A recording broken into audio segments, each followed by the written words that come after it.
तुम्ही या सगळ्या जीएसटी हा पूर्ण आम्ही पाहिजे असे लाडली बहीण आले आणि ते निवडणुकीपुरता विचारत आता बिहार आणि बाकीच्या राज्याच्या निवडणुका समोर ठेवून हा केलेला एक चुनावी जुमला आहे आणि त्याचा फार फायदा सामान्य लोकांना होईल असं मला वाटत नाही. कारण अजूनही सरकारनं सामान्य माणसाला दूर ठेवलेला आहे.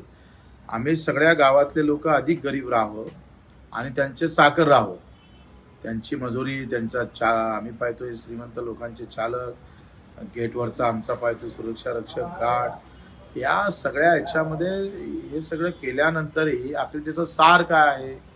समजा दूध गाईचं का म्हशीचा हा विषय नाही आहे, पण त्या दुधाचा उपयोग आम्ही सामान्य माणसाला किती देतो आणि उद्योगपत्यांना किती देतो, इतर घटकांना किती देतो, हा फार महत्त्वाचा विषय.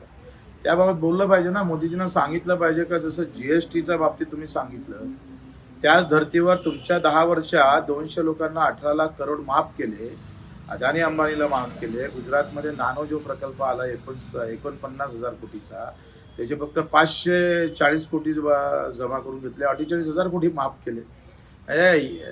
जे गोष्ट समोर यायला पाहिजे ते येत नाही.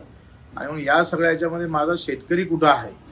जीएसटी कमी जास्त मध्ये बजेटमध्ये माझ्या शेतकऱ्याला किती हिस्सा भेटणार आहे?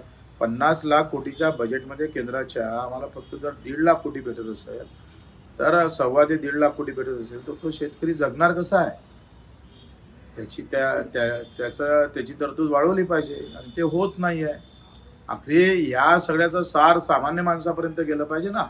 त्याची राहत जसं तुम्ही काही ठिकाणी दिल्या जीएसटीच्या माध्यमातून, पण त्याचा फायदा सामान्य माणसाला कसा होईल ते सांगितलं पाहिजे. देवेंद्रजीचा आग्रह होता दुष्काळाशिवाय कर्जमाफी करत नाही. म्हणजे त्यांचा शॉप, त्यांचं बोलणं आज शेतकऱ्याला शॉप ठरत आहे. आता ओला दुष्काळाचं सावट आहे, घ्या आता ओला दुष्काळ पडला, आता दुष्काळाचे पैसे द्या आणि कर्जमाफी द्या. तुम्हीच बोलले होते. आता दुसऱ्यांदा फक्त शब्द फिरवू नका तेवढंच अपेक्षा आहे.